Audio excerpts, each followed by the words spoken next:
Gracia insuficiente. Hechos 15, 1 al 11. Este pasaje nos muestra los antepasados del legalismo. Podríamos decir que nos va detallando las raíces del error y doctrina humana, incluso una doctrina demoníaca. Generar en el pueblo de Dios la duda de la contundencia de la gracia, por ende, la duda del poder del Evangelio, del poder de Dios para transformar al hombre. No es un tema menor, por el contrario, es el tema principal con el cual tuvo que lidiar la iglesia primitiva desde su interior. Hechos 15:1.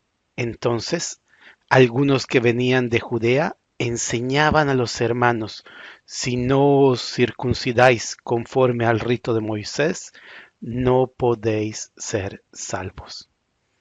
Este versículo marca un punto de inflexión en la historia de la iglesia. Por primera vez, la salvación por gracia es cuestionada desde dentro, no por paganos, no por gobernantes, sino por creyentes que venían de Judea, probablemente con formación farisea, que habían abrazado a Jesús, pero no habían soltado la ley. Acá nace lo que podríamos llamar el legalismo cristiano primitivo, una mezcla peligrosa entre la fe en Cristo, pero con la confianza en las obras. Esta doctrina, aunque disfrazada de celo espiritual, es profundamente humana e incluso demoníaca. ¿Por qué? Humaniza la salvación, haciéndola alcanzable por esfuerzo. Desacredita la cruz como si la muerte del Señor no fuera suficiente para pagar el precio de mi pecado. Desconfía del poder del Espíritu Santo, como si Él no pudiera santificar desde el interior sin reglas externas. Además, divide la iglesia, creando categorías de creyentes más puros, más obedientes o realmente creyentes. La frase "no podéis ser salvos" es una sentencia que pone en duda la contundencia de la gracia. Debilita el poder del Evangelio que transforma, desacredita el poder de Dios para santificar, introduce temor y esclavitud en lugar de la libertad y gozo que nos da el Evangelio. Este tema no podía tratarse como un tema menor. Es un tema principal que la iglesia primitiva tuvo que enfrentar para preservar la verdad del Evangelio. Pablo y Bernabé no lo dejaron pasar. Hechos 15:2. Como Pablo y Bernabé tuviesen una discusión y contienda no pequeña con ellos, se dispuso que subiesen Pablo y Bernabé a Jerusalén, y algunos de otros de ellos, a los apóstoles y a los ancianos, para tratar esta cuestión. Acá podemos ver cómo Pablo y Bernabé no toleran esa doctrina, tienen una gran discusión enfrentando la verdad y además deciden ir a Jerusalén para tratar y eliminar este error desde la raíz.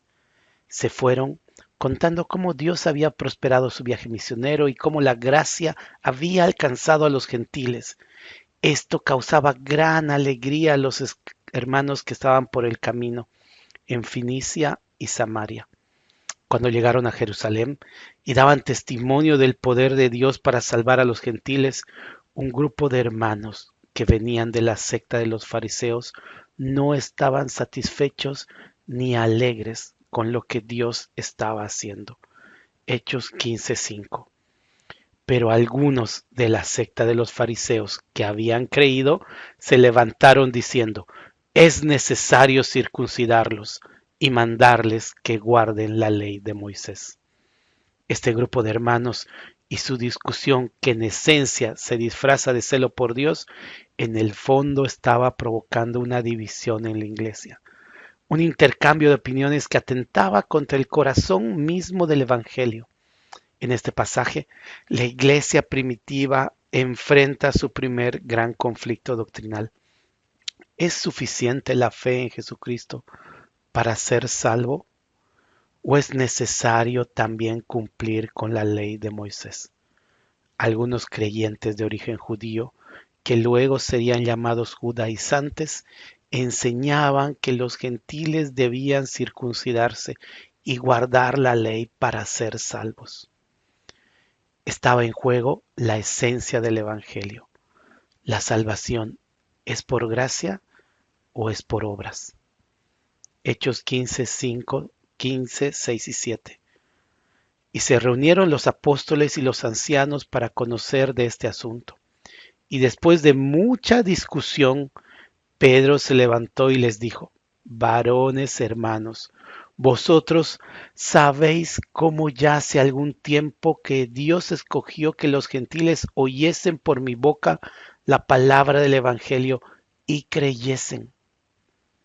La gracia no se negocia.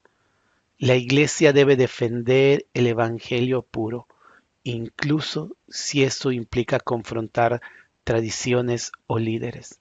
Pedro se levanta en medio del concilio de Jerusalén, no como un teólogo abstracto, sino como testigo ocular de lo que Dios había hecho entre los gentiles. Él había predicado en casa de Cornelio en Hechos 10, y allí Dios derramó el Espíritu Santo sobre los gentiles antes de que fueran circuncidados o de que pudiesen cumplir la ley. Este hecho es teológicamente explosivo. Dios había aprobado a los gentiles por fe, no por obras. Pedro lo marca enfáticamente para confrontar la idea de que la ley mosaica debía añadirse al Evangelio. Hechos 15:11. Antes creemos que por la gracia del Señor Jesús seremos salvos, de igual modo que ellos. Pedro concluye que Dios ya había mostrado su aprobación al dar el Espíritu Santo a los gentiles, sin exigirles nada, nada de la ley, y apunta hacia la gracia como lo único suficiente y necesario para alcanzar la salvación. Pedro no dice: ellos serán salvos como nosotros, sino nosotros seremos salvos como ellos. Esta inversión es poderosa. Reconoce que los judíos también necesitan la gracia, que nadie, ni el más religioso de los judíos, puede ser salvo por méritos. Esta declaración desarma el orgullo religioso, unificaba a la iglesia bajo una sola base, la gracia, y afirma la suficiencia del sacrificio de Cristo, sin ningún tipo de añadidos. Este conflicto doctrinal aún se encuentra presente en nuestro tiempo y dentro de las iglesias, pero ahora se presenta como un legalismo disfrazado de piedad, moralidad y buenos hábitos. Tanto los judaizantes del primer siglo como los legalistas actuales son como dos caras de la misma moneda. Los judaizantes exigían circuncisión y ley mosaica para ser salvo. Los legalistas hoy exigen reglas humanas, vestimenta, ritos, conductas para agradar a Dios o alcanzar la salvación. Los judaizantes mezclaban gracia con obras que se evidencian al exterior. Los legalistas hoy reemplazan la gracia con moralismo o tradición. Los judaizantes querían mantener el control religioso y la tradición. Los legalistas hoy buscan uniformidad externa más que transformación interna. Los judaizantes desconfiaban de la libertad en Cristo. Los legalistas temen que la gracia produzca desorden. Ambos grupos comparten una raíz, la desconfianza en que la gracia de Dios sea suficiente. Ahora, pensemos un poco y miremos dentro de nuestra vida. Necesito examinarme para ver si esta doctrina está en mi mente o en mi corazón. ¿Estoy añadiendo requisitos humanos a la gracia de Dios? Estoy juzgando a otros por su apariencia o estilo de vida más allá de su fe en el Señor Jesús. Confío en que el Espíritu Santo puede transformar desde el interior y no que yo debo exigir cambios exteriores con un sistema de reglas. Estoy dispuesto a defender la gracia aunque incomode a los religiosos. Hermanos, eliminemos esta doctrina de nuestra mente y corazón, por más buena que parezca. La gracia de nuestro Dios no solo es suficiente, completa y plena, sino que sobrepasa todo nuestro entendimiento.